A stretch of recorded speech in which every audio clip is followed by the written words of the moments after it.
Hey, how you doing? Justin here. Today we are going to check out open dominant 7th chord. So the first thing is, what is a dominant 7th chord? I'm sure you've seen like G7 or C7 or B7 written down on a piece of music, maybe wondered what that 7 was for.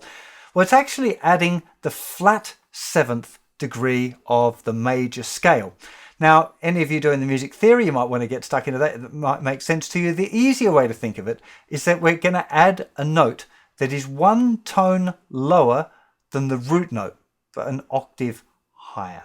Okay, so if we're thinking of a G chord, what's one note that's a tone below the note G? If you think G, one semitone down, thinking about that note circle that you've hopefully had a bit of a look at, we've got G, one semitone down would be the note F sharp or G flat, one semitone further down would be the note F. So to get a G7 chord, we have to add a note F to the G chord. That's the basic idea. That's all a dominant 7th chord is. I'm going to just take you through each of the common chords. Some of the chords I'm going to show you a couple of different approaches to them. One way which I would recommend as being an easier first start, but I'm also going to show you a couple of other variations that I think actually sound better. Some that Nitsudge found really difficult and some that were actually easier than expected. So let's just go through, check the chords out one at a time. Okay, so we're going to start off here with our E chord and we're going to look at E7. So there's a standard E grip. Sure, most of you will be completely familiar with that by now. To get an E7 chord, we need to add a D note. And the easiest way to do that is just to lift off the third finger and we've got an open D string. The fourth string is the note D. So there's standard E. If we lift off the third finger, okay, it's here, the open string. Of course, you need to be a bit careful that the second finger isn't laying too flat and muting it, because then you might have E and lift it off. You're not really going to hear the sound if it's muted, so make sure the tip of the first finger's not touching it and make sure the underneath of the second finger is not touching it. And that would be the E7 I'd recommend that you get to grips with first. There's E, lift off the third finger, there's E7. Now there's another very common variation which I think sounds a bit better most of the time. That low D there kind of gets a little bit muffled to my ears. So another nicer way to do it that kind of makes a bigger deal of the note is to play it here with the little finger on the third fret of the second string, which is also the note D.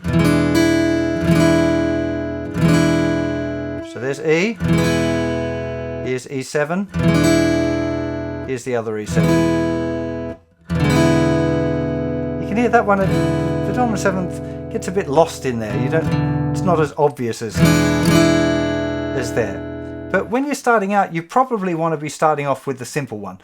Okay, there's quite a few chords here to remember. You're going to be changing between them. You've got your shuffle strumming. So I'd start with that simple E7 first of all, and only worry about moving to the other one when you're feeling completely hip with all of your dominant 7th chords, including C7 and B7, which are a little bit more tricky. Okay, let's move on to A. So here's our regular A chord. Again, one that you should all be very familiar with. All you have to do now is lift off first finger. We're adding the G note, open G string. Very fine way to play an A7. This very popular, good standard kind of an A7. There is another one though, which I kind of like more again. This is the one that I would recommend learning first of all. But if you feel hip with that, particularly if you've learned to play your A with the first finger bar, there's a note G there, third fret of the thinner string. You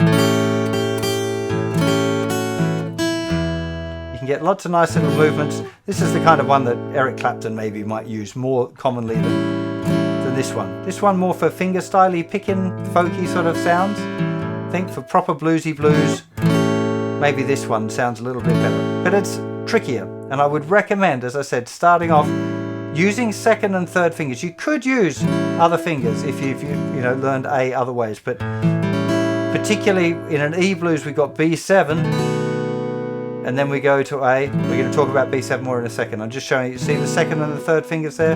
Got that nice little transition if you use this particular fingering for your A7 chord.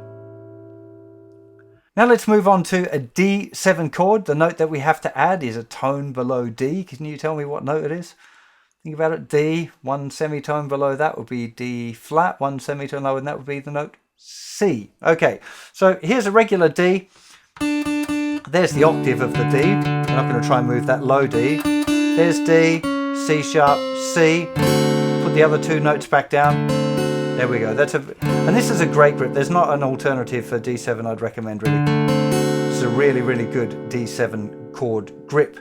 I always feel like this is a mirror of the D because it's kind of the same shape. I kind of see this as a triangle, like the movement between these notes as a triangle, and this way the triangle is kind of backwards. That might help you remember it. The same with the regular D chord. We don't want to be playing the thicker two strings, but if you accidentally hit the fifth string, doesn't sound too bad, but playing the thicker string is not something that I'd recommend. So try and stick with the thinnest four strings for your D7 chord. The next chord we're going to look at is G7, and this one's a little bit stretchy. So here's our G7 using fingers 3 and 4. Here's our top G, and we want to go a tone lower than that. So there's our note F that we've got to add. Now this note here is kind of included in a G7. But again, most of the time I feel like it just makes things a bit muddy down there. So it's worth knowing it's there in case you want to accent it. But most times I wouldn't be worrying about actually playing that note. So you just want the third finger. The underneath of the third finger will mute the fifth string. 3 open strings. And first finger on the first fret. I'm trying to figure out where to put my second finger so it doesn't look like it's in the way or pressing down. But we just want the first finger and the third finger down. Second finger is just hanging around. Very, very bluesy sounding chord, the G7. So the next chord we're going to check out is the C7 chord, which in theory should be easy. It's just a regular C chord and you add your little finger. But Nitzaj found this really challenging, a lot harder than he thought it was going to be. But let's go and check it out. So here's our regular C chord. To get to a C7, we're going to add the little finger down in the 3rd fret of the 3rd string. Okay, so we're not going to play the thicker string. That's muted as usual by the tip of the 3rd finger. 3rd fret, 2nd fret, 3rd fret with a little finger. There. 1st finger, open. It's a lovely sounding chord to have from C. C7 goes lovely to F. Not so much in a blues, it won't do that, but, well, might do in a blues in F. That's a C7 chord. Now, having all 4 fingers down will make it a bit of a struggle. If you're jumping from a G7 to a C7, there's quite a lot of fingers that have got to find their ways. Again, doing a little bit of this kind of 1-minute changes, particularly G7 to C and D7 to C. They're the changes that you're going to use most commonly, particularly in a G blues. But that's what you're looking for, making sure that you keep that thicker string muted as well. It's pretty important. And the last of our 7th chords that we're checking out today is B7. A lot of you might have encountered this one. I remember when I learned as a teenager, I found it really difficult. I used to kind of, oh, this has got a B7 and I'll just skip over to the next song. If you continue to do that kind of thing, if you're like me, you're never going to get the chord. You have to just face it and go, look, this is a tough chord. I'm just going to keep practicing it until I get it right. It is only about practice, those kind of things where you encounter a chord that's a bit awkward or difficult under the fingers. You just got to keep practicing it, playing it over and over again, going to it, going from it, working it into 1-minute changes, finding songs that use it. So don't be afraid, even if you find this one a little tricky to start off with. B7, we haven't really looked at a chord like this before. And we can't play regular B, by the way, because it's a bar chord like this, which is quite tricky for beginners. We're doing a bar with the 3rd finger, something that we get into in the intermediate course. But B7 looks like that. Great for a blues in E. Especially B7, that A7, E. Really, really super hip, cool sound. 2nd finger, 2nd fret, 5th string, muting the thicker string. Okay, so the tip of the 2nd finger has to mute the thicker string. 1st finger, 1st fret of string 4. 3rd finger, 2nd fret of string 3. Open 2nd string, little finger, 2nd fret on the thinnest string. Muting the thicker string, of course. Good change to practice here is from E or E7. 2nd finger is the anchor. Then put them all back down, lift it off. 1st finger drops down again. 1st finger moves over. 3rd and 4th fingers go down. If you're looking at things to do for 1 minute changes, that would be a great one to practice. And also B7 to A7, where the second and third fingers kind of move together.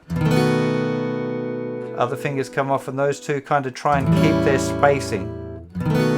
It's another nice change to be working on with your B7. When it comes time to practice these chords, I would recommend spending a little time just practicing each one of the chords, making sure that you can get all of the notes clearly. I suspect that the E7, A7, D7 and G7 will be faster to learn than C7 and B7. That might not be the case, but that was definitely the case for me. E7 took like, I don't know, 20 seconds to learn, A7 the same, D7 slightly longer. G7 was a little bit stretchy, but not too bad, particularly if you've got used to playing it already with your third and fourth fingers. You're probably not going to find it too difficult. C7, having all four fingers down, and the B7, they were a little bit more of a tussle. Now, when I'm teaching you the 12-bar blues progressions, they're going to have those chords in it, so you're not going to be able to avoid it, really. But definitely in that little allotted practice time for working on the chords, maybe the first few practice sessions, you want to just play through all of the chords, get them under your fingers. But then maybe spend a bit of that doing like 1 minute changes things. You don't have to actually time it and all that unless you want to. Of course, at this stage in your journey, you should be thinking about, what exactly things you need to put in your practice routine.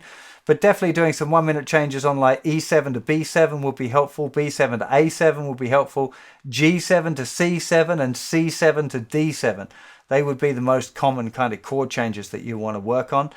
Maybe some of that, what I call the perfect fast changes, would be the best thing, where you try and do just changing between two chords, but really making sure that you get the chords ringing out nice and clearly, that the fingers aren't muting strings that should be ringing open and that kind of thing.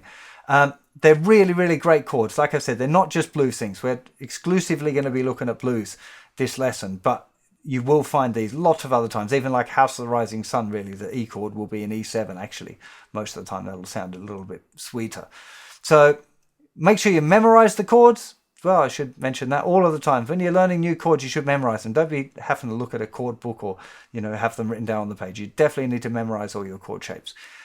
If you can, memorizing them without having to look at them, but a little bit more coming up on that next lesson as well. I hope this was fun and that you've learned a whole bunch of new chords to explore. And I'll see you for more very soon. Bye-bye.